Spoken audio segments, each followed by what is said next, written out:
What does cancer, diabetes, and heart disease all have in common? They make up a broader classification that is chronic disease. Chronic disease is defined as a condition lasting more than 1 year, as well as requiring ongoing medical attention.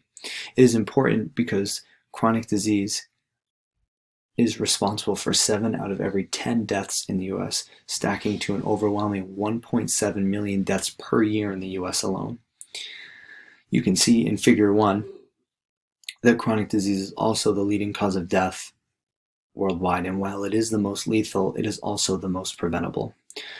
Most healthcare professionals tend to treat the symptoms of chronic disease with medication without putting any emphasis on disease prevention. I did a review of 10 primary research articles that showed promise in implementing a long-term sustainable physical activity protocol for both its long-term disease prevention benefits as well as its disease treatment benefits. We can see that 7 of the 10 studies found that long-term physical activity significantly reduces the risk for developing chronic disease risk factors. These were cancer, diabetic, and heart disease. One study even showed a reduction in type 2 diabetes by almost 40%.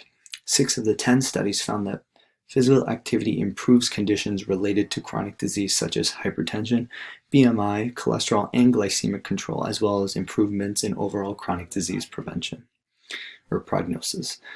It's also important to note that there were no documented negative effects or drawbacks to implementing long-term physical activity, proving that it is both a safe and effective way to prevent chronic disease.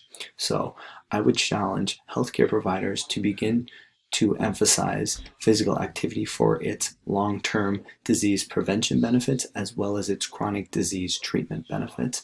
I would also encourage individuals to begin to work in physical activity in their everyday lives and sustain that activity for its long-term disease prevention benefits. Additionally, future research should demonstrate the importance of education on both the general and at-risk population. Simply put, exercise is medicine, and whether that exercise is to prevent chronic disease or treat chronic disease, physical activity can be beneficial for any population. Thank you.